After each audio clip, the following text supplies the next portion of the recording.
Hey, it's a triple option. We're back for another episode. It's the position preview series, and here we are. Cover your eyes in terror. We're talking linebackers, or should you? We'll get to it in the episode. My two favorite best friend analyst friend guys are here with me. We've got Adam Brown. Say hello to the people, Adam. Hello, people. Kevin also. Reply hello to the people. Hello to the people. That's and you follow orders to a T. That's why I like you. All right, before we get to the nitty gritty, subscribe to the X's and Knowles YouTube podcast page. Turn your subscriptions on. Bing. Go to the Patreon. Throw my man Kevin some money so that we can get nicer video things for your eyeballs to enjoy. If you'll notice, we're the only people out there that are actually breaking down real Florida State game film. Go to the Patreon. Help us out so we can continue to do that. And also, Kev's got merch. What's up, Kanye? That's right. Kevin has merch for days. Buy some and look like a boss. All right. Speaking of some not bosses from last year, guys, the linebackers were absolutely atrocious. For 95% of the year, we did see some flashes in certain areas, and the Duke game was fun. However, we played Duke. Adam, before you talk about what you expect from the individual players, Kevin, talk about the role of linebacker in Adam Fuller's defense. Ideally, how should it look? And why did it look the way that it looked last year? Yeah, so like pretty much any position in Adam Fuller's defense, the linebackers line up due to side of the field instead of strength of formation like you might be more accustomed to. Mm-hmm. So if you imagine like this is the hash marks, the will linebacker or the weak side linebacker, you like that, is always going to be on the short side of the field. So the boundary is the boundary side of the field. The stud or the Sam who we're throwing in here because it's going to make the DB preview a little bit shorter for the most part. Tell them the real reason behind everything. I love it. Right. So the Will and Mike are probably more similar than they would be in like a normal 4-3. This Will is going to have a lot more responsibility in the box. And because he's placed in the boundary, he can be a little bit bigger, a little bit more physical. He can be a guy that really you don't expect a ton from when it comes to coverage because there's less space over here for him to cover.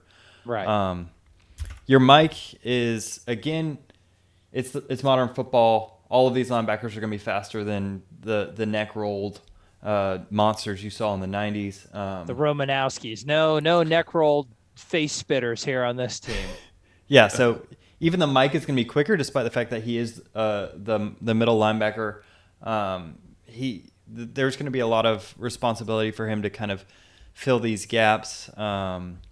And because they're one-gapping along the line, these guys have the freedom, and it's going to kind of open up the reads and make their reads easier than potential a two-gap. With two-gap, you have to be on the same page with the defensive lineman in front of you. The stud is really less of a linebacker and more of a defensive back. This is what you would call a nickel defender, a stud, a Sam, a pony, whatever you want to call it. But this is the guy that a lot of the modern defense. I didn't know there were that many names. Yeah, we called it pony in high school. I like it. So the pony, the stud, I'll call him. So he's a hybrid defensive back, but really he's a DB that you're not afraid to bring into the box and come hit somebody. And this guy is what really makes a four down linemen, 2 linebackers, 5 defensive backs. This guy really is the key because he's the one that is going to be asked to be the biggest hybrid defender in the sense that he's going to have to be useful when they bring in a tight end and when they have trips. He's going to have to be a true defensive back in coverage. So this is a big point of importance for this defense, and it's something that Adam Fuller addressed pretty immediately when he had the chance. Agreed, and it was a pain point for Florida State fans last year. Think about the NC State game. Up, boom, Murdered in the slot, murdered in the slot, murdered in the slot all game. Hopefully that doesn't happen this year.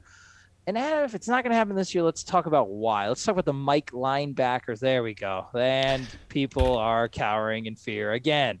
Adam, let's talk Mike linebackers. Our first guy we're going to talk about, Emmett Rice, a guy that if anybody grew I think pretty easy candidate for most improved player on the Florida State team, right? From where they start, maybe not when you think about like a Jordan Travis who went from an unknown to like a reason the team was winning. Yeah. I'm talking about most improved, like a football player that went from bad to better. Absolutely. And I think my candidate would be Emmett Rice. Yeah, I agree. He played the will last year, so he was into the boundary most of the year last year. It seems like they want him to line up at the Mike position more this upcoming season. He's obviously recovering from an injury that occurred in the spring. There was some thought he was going to be going for the year, but Mike Norvell suggested that he might be back in time for this fall. So we're going to see. Really? Okay. Yeah, we're going to see what that timetable looks like. There's some rumors he might be practicing again soon, which would be great. It looks like he's been out there rehabbing on the sideline with Coach Storm's staff. So getting him back would be key. He's going to slide over that Mike. The biggest reason, today's football game, Kev kind of briefly touched on it. It's just a space race. I mean, you're looking to create as much space on the field horizontally as you can, and then vertically as the play's going on. So you need guys that can run. Emmett Rice can run fast, really fast, much faster than Steven Dix, who you see listed behind him. So getting Rice on the field at the Mike position, which is going to be more to the field throughout the game, I think is important because you're going to put a better athlete in space to make plays. So getting him healthy would be great. I think it'd be a big-time boost to the defense. And he's a guy that can run sideline to sideline. You're right. We really saw the growth from him, kind of understanding what they were trying to accomplish with this defense, where he kind of fit in with the front. Attacking the ball downhill. Yeah, good shed that blocker really well on that play. That was very nice. Yep, he's starting to show a lot of confidence as the year went on, triggering. He kind of started to understand his triangle reads with the offensive line and into the backfield. Yeah, this shows truly how much the middle linebacker position has changed over time. This play in general, you got trips to the field. He's bumped way out here. He is literally having to play man on this inside receiver. Yeah, he's covering the slot. He's not even in the tackle box anymore. And so, that's not a Mike linebacker you would have seen 10 years ago. In reality, someone like Emmett Rice would have played Will or even Sam linebacker 10 years ago. Absolutely. Instead, now he's Mike. But you see him there. I mean, look at him uncoil on this running back as he kind of gets there. He comes up through his legs, out of his hips, and just stops the thing dead in its tracks. I mean, that's what he brings to the table. He's a sure tackler, veteran presence on the defense, guy that's going to be able to get you into the right play and get you lined up right. That's all important stuff. Big key for me. Yep. Absolutely. I'm with you. The strength of this unit depends upon how much Emmett Rice and what version of Emmett Rice comes back, in my opinion. He's the linchpin. Steven Dix, true freshman, took his lumps, a kid that honestly should not have been playing at all last year. But and that's not a slight to him. That's just not at all. He wasn't a 4 or 5 star best true freshman guy in the country. This was a developmental linebacker that got thrown in the fire when he shouldn't have been, and he took his lumps. However, I do think that he improved as well last year, not to the level that Emmett Rice did, but to me, it's not so much the physical with Steven Dix. There's some limitations there, but at least not aesthetically, dude. The kid is, like Adam said, he's rocked out, right? I think it's just the speed of the game for him, recognition of plays, being able to trigger when needed, and we'll see. He's had some promising quotes about it, but I think that's the big key for him this year. What do you think, Adam? Yeah, I think understanding what was going on defensively and getting guys lined up in the right position, kind of understanding where he fit was an issue last year. He seemed kind of the outlier a lot of times on that defense, meaning he was out of position the most. Then, coming into this year, obviously physically, we mentioned the space race, and talked about it a lot last year on our game reviews. He's just a guy that he can't open up and run the way you need him to. When you see a tight end streaking down the middle of the field, he just can't run with a lot of these guys, and it is what it is. He's going to do his best. He's going to be physical with guys. I mean, if you're looking for a box linebacker, if it's 1995, this is the guy you want. I mean, he's going to hit you in the mouth, and he's going to stop everything in his tracks. He that's his game.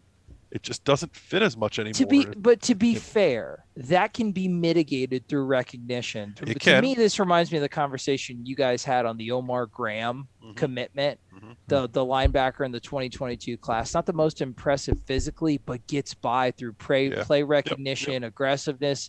There is a scenario where I think Steven Dix is a solid contributor this year, but it can't happen without the mental aspect of the game being greatly improved. He can be a good player. It's just the thing is you can't be slow to the game. So correct. Correct. You can't be tentative and not know where you're going. You got his ceiling is only going to be so great though. Is kind of my for point. Sure. Agree. Because he lacks that ability to run at a higher level than he can't run it at a level like an Emmett Rice can. So that's always going to keep his ceiling so low because he can't do that. But you're right, Trey. I mean, if he can start diagnosing plays quicker, triggering a little bit faster, getting into his drops a little bit better, kind of reading the quarterback and understanding where he fits in these zone defenses, he does stand a better chance. It's not a cure-all, like you said. I agree with 100% what you said, Adam. Our last guy in this group, Jaleel McRae, kid who came back from, I think, multiple knee injuries. 2 ACLs, I think, in high school. A young man that showed a lot of promise his freshman spring season. Yep. Had a big time in the spring game. Made a big play down on the goal line. Another guy that just can't run the way you need him to anymore, and it's really just kind stiff. Just stiff. Just isn't quick, isn't fast, isn't able to open up and get into his drops. Plays the ball decently coming downhill. Isn't always the surest tackler, but again, I mean, in today's football, you just got to be able to run and. He's just a guy that you can't run the way you need him. Yep, agree with that. It's not his fault that football's changed this much this quickly, but it is what it is. Yeah, situational player. We'll see another year in the system. Same thing with Steven Dix a little bit. You're going to have to use the mental aspect to help out the physical limitations. Let's move on to the next position, Kevin, and that is the will linebacker spot. We've got local is and definitely fan favorite Amari Gaynor. Yeah. People love this guy. People love Amari, and it's easy to see why. Electric personality. To me, the results on the field have been a little mixed, which is frustrating because when he flashes, like when you'd see him diagnose like a swing pass and knife through some blocks and just play it aggressively, when he looked good, he looked really good. Yep. Unfortunately, it was just real inconsistent, but the potential is there, I think. I agree. What do you think? And as far as like him playing in space, sometimes it seems like an odd fit. What do you think about that? It seemed like it was going to be a natural fit, but he's bulked up some. I mean, they've got him up into almost 235, right? Wanting to get up into that 240 range. So I think that, I think they bulked him up a little bit, and he just doesn't run quite as well out on that edge like he maybe did his freshman year. There's a lot of talk maybe he's going to grow into the defensive end. It doesn't seem like that's something he's comfortable in wanting to do. I think he's a good fit at the will position. He looks like an All-American one play and then looks like a bench player the next. So, I mean, we certainly highlighted plenty of times last year where he's really slow to trigger, didn't quite understand what was going on in the box. And I've heard some mixed reviews coming out of fall camp. So we're going to see. And there's a play where you want to see him get downhill a lot faster than he does there. He does a nice job of staying on the back hip, but unload on this ball carrier. He kind of just, I don't know. Sometimes it just catches looks like sometimes it just looks like he isn't physical. And that's not something I want in a linebacker. From the will position, he's going to be able to drop into that weak side, into that boundary flat and play. I mean, DJ Williams is a man, but absolutely. Now you're talking a load, and that's a 2-yard gain. So I get what you mean. There is a slight bit of hesitation right at the beginning. The way that people talk about this guy, that shouldn't happen. And I know that I think he does well on this play, though. All things considered, Yeah, I think I agree. He comes down hard, but aesthetically, it's not extremely pleasing. But the job I need is to done. stop And playing this. there weren't many times where you had a linebacker, like a linebacker from our team last year, unassisted solo tackles. That was a losing proposition for Florida State most of the time. Yeah. I'm with you, Adam. I know the potential's there. It's just, was it going from being more of like a pass rushing guy in high school? That's a tough transition, going from end to backer. I agree. Is that something to where another year helps that out? Yeah, it needs to, for this unit to be functional. He's one of the better athletes, maybe the best athlete in the entire unit. He's definitely one of the better ones. He's got to play well. He's got to play well because he needs to be a part of your best 11, in my opinion, for the defense to be good. And I think he can be, but he's such a good athlete that their first inclination was to put him at stud. This is where he started last year. I'm really excited for him to move to Will. I think that's I think it's that's going to help out. It's gonna be an immense change for him, because last year he just did not have the. It's not that he didn't have the speed for a stud; he didn't have the agility to be a stud. The lateral quickness, like what you're talking about. Okay, well that's good, and it's funny. So that's enough Amari Gainer talk. Like I said, we're gonna need a big year out of him. He's gonna get his opportunities. To me, this next guy is almost like the polar opposite. It's like the inverse. DJ Lundy. Yeah, a guy who hits hard and plays aggressive, but is the total athleticism there, especially with all the stuff we've been talking about. Obviously, this is a different type of Will linebacker. Yeah, DJ Lundy is an anthropomorphic fire hydrant. He's a fire hydrant person. Like, can you put him on the field in today's game? He played well last year, and he's physical, but he's another guy that's a chicken runner, chicken with his head cut off, running around out there last year. I mean, he just didn't know what the heck he was doing. They were forced to put these guys into positions that they weren't prepared for. He's up to like 250 pounds now. I mean, that's just, and he's like what, 5'11", 6 foot. I mean, I don't understand how he fits in today's game. I want to see him running around. I'm very curious to see how that looks. But today. The staff likes him. They love him. Because he got playing time as a true freshman over some kids who had been in the program, like Jaleel McCray and Caitlyn Deloach. DJ Lundy was the next guy up as a true freshman. So there's something about him that they love. They love him, and there's some that'll tell you that he's one of their top guys. So I'm curious to see that. I personally think he's a defensive end. I want to see him at linebacker this year. Like a Fox? That's like a Leonard Warner type. The guy who we didn't talk about during the defensive line preview, but I mean, so sorry, we can only talk about so many people. Yeah, that to me is his best role. I want to see him at linebacker this year. He's another guy just like Steven Dix. He's got to learn to diagnose faster. He's got to use that the mental aspect to improve or to make up for what he lacks in speed.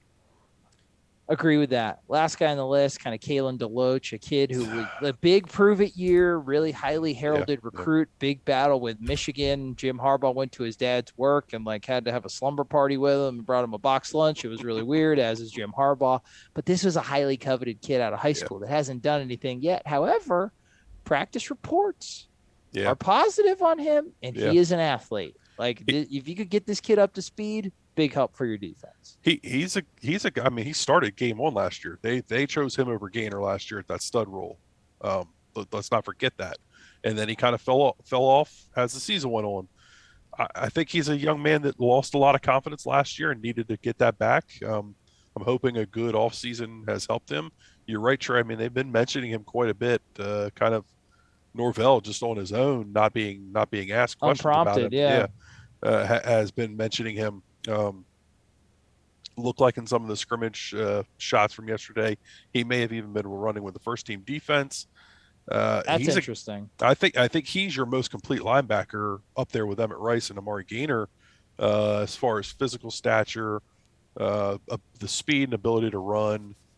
He was a kid that just looked like he lacked some of that toughness last year. So I'm curious to see if maybe an offseason in the weight room has helped him develop that confidence in his physical makeup to be able to go and hang with some of these running backs and tight ends that he's going to be asked to tackle. He's one I'm going to keep an eye on, and I think that could sneak up on some people this year and be kind of last year's Emmett Rice.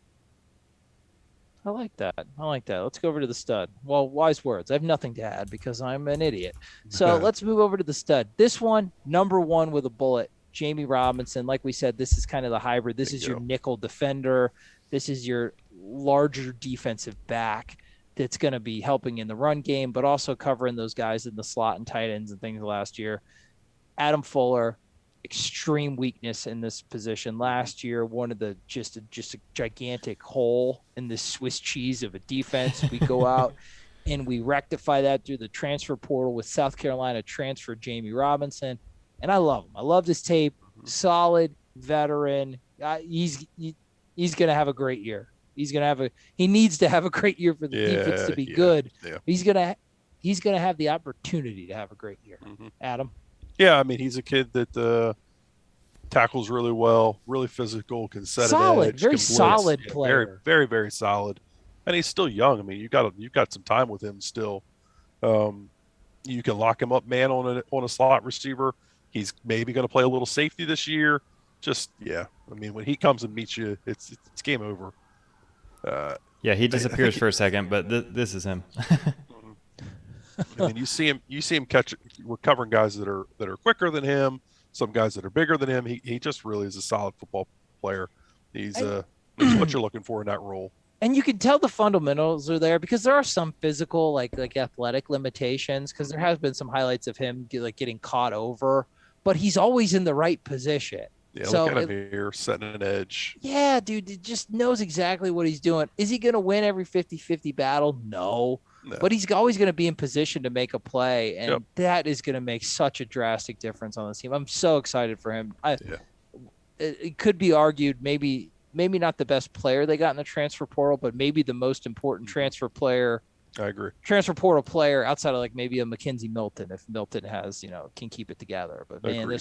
this was huge. I just want to point something out. I mean, look at the difference between the physical makeup of someone who was running stud last year here in Amari Gaynor versus Robinson. That's right. It's going to be a totally different look out there. It's someone that is not a liability in coverage. That's nice to see. Adam Fuller's defense did not look right for a lot of the year, and it's because he was playing chess with checkers pieces, right? He didn't have the right, or you're playing checkers with Monopoly pieces, whatever. He's playing a guy at stud that shouldn't be a stud. That's actually a will. So there was that all over the year. So he addressed it in the transfer portal.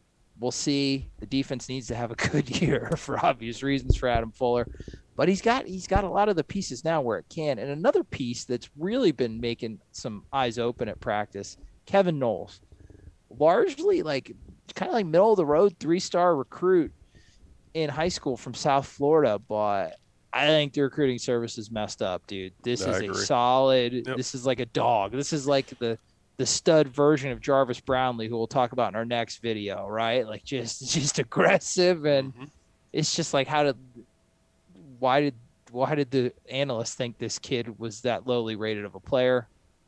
You agree with that, Adam? Or yeah, I do, and I don't really have a lot more to add. I mean, the young man is just physical. He's nasty. He's a competitor. He does all the things that you want a football player to do. Just compete. He wants to win, and he wants to win badly, and he doesn't give a darn who he's going to line up against. We could see him in the stud. We could see him out wide at corner. He's a kid that could play some safety. I mean, he's a young man.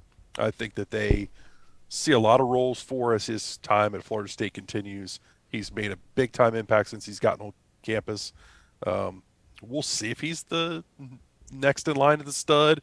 It could be a Travis J. It could be a Shaheed Brown. I mean, so that's a good point. This is gonna be a nice segue into the DB video that you guys are gonna see next.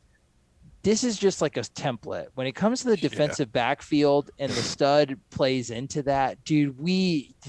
It's going to be Swiss Army knives. There's going to be interchangeability. We have no idea of a true depth chart, and we'll get to it more in that video. So there are going to be people playing this position that are not the three names you guys see here. Yeah. So just FYI. Yep. Go ahead. A thing about Kevin Knowles that I want to point out is one of the reasons. So those recruiting services are made to. Their primary directive isn't to tell you how good of a college player these kids are. It's tell you their chances of getting into the Projection. pros, Yeah. right? Yep. And I think Knowles is one of those guys. He doesn't quite have the length that you would want for a corner in the NFL nowadays, and so that doesn't mean he can't be a total stud in college. He just might not project as well to the pro game. Right. Agreed. Good point. Very good point. And another guy, we're talking about recruiting service, hidden gems. This kid, Shaheem Brown, they love him. Man, They love they, him. And this is when we're talking about like nastiness and mentality and physicality, this kid could end up being like your stud of the future, right? Like this could be Jamie Robinson's position for a couple years, and then Shaheem Brown, nestles in. They've been saying some really good stuff about this this unheralded true freshman, Adam. Why is that? I mean, he's another fast physical competitor. I mean, he's a guy. I think he just checks all the boxes of what they're looking for in a football player. Probably, I think they'll admit to you that he still makes a lot of freshman mistakes and is out of position. But when he does it, he's doing it 100 miles an hour, which is one of those things you always talk about. If you're going to go somewhere, go there fast. He'll hit the lights out of you when he gets there. He can run and cover. Yeah, exactly. One of those snot bubbles. He can run. I mean, he runs pretty well for his size. I don't think he's a kid that can line up at a wide corner and run with people, but he can line up in that slot and play some zone and line up at the buck safety, which seems like maybe is more his role. I mean, he's just a ball player. I mean, it's hard to define these kids sometimes when they're just ball players. And we don't have film to put up here to show them what they've done at Florida State, but he's just a kid that does everything you ask of a football player, and he wants to win. He buys into what they want mentally. Let's check all the boxes here, ladies and gentlemen. Adam, do we think that the linebacker unit for 2021 is a potential strength, contributor, or a potential liability of this football team? Liability. Any explanation? Yeah, you might not. I don't think you need to be honest with you. No, I don't think so. But I'll say that I'm not sold on Amari Gainer being a consistent player yet. I want to see Emmett Rice back before I 100% buy in there. And I think the drop off from Rice to Dix and Lundy is really drastic as far as being able to defend the pass. I think they're guys that I think they're guys that are going to fit better in the run game, but I think when it comes to the passing game, they're still going to struggle. And you can only cover that up so much with 5 defensive backs on the field. I think the stud's going to be a strength this year, but I think those interior 2 positions are still going to be a weakness, unfortunately. Okay, man. Yeah, I don't know if I have much to add. Definitely. Yeah. In my opinion, it's the weakest position group on the team. Weaker than offensive line. I mean, if we take the stud out of it, if we're just talking Mike and Will, I think that's my opinion of them. I am not heavily on the Gainer train. I think he's okay when he plays hard and he decides to be a linebacker, which we didn't see terribly often last year. The spring game gave some glimmers of hope. And Emmett Rice, I think, is a solid player, but if we're sitting here like saying I need a solid player to come off the injury list for us to have an okay unit, that's not a good unit. I agree. It's also a liability. The stud is easily the best position. Like Jamie Robinson's the best player in this group pretty easily, in my opinion. Oh, yeah. The 2 traditional linebackers are where you fall. I do think they have potential to be better than last year. I know, which is not saying much. Due to, like I said, it all depends on Emmett Rice's health, but let's just assume Emmett Rice is healthy. Another year for those younger guys in the system, the game slows down. Maybe Amari Gainer has the athletic potential to be a good linebacker. It's just, will that switch flip on him with that kind of position-y type change? Will he look more natural doing the athletic movements of a linebacker? I do think they're going to benefit from improved defensive line play, so they'll get to play a little bit cleaner, have easier holes to diagnose. I think that's going to help them out.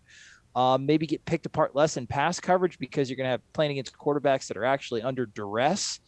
So I think they're going to play better than they were last year. But if any unit on the team has the potential to play like the lowest level of improvement from 2020 to 2021, I think it's this unit. So I think they're a liability. I do think they're in a much better spot than they were last year, but it's still, if the defense is good in 2021, I think largely it's going to be in spite of the linebackers. There is a scenario I could see where they become just like regular contributors, but that's not guaranteed. So that's not great. What is great, though, are videos. We're the best, and you guys know it. So subscribe to the channel, watch the videos, go to the Patreon, give Kevin some money, and buy some merch, because if you want to look cool, it's what the cool kids do. As always, this is a triple option. For Kevin and Adam, I'm Trip Rowland. Keep chopping.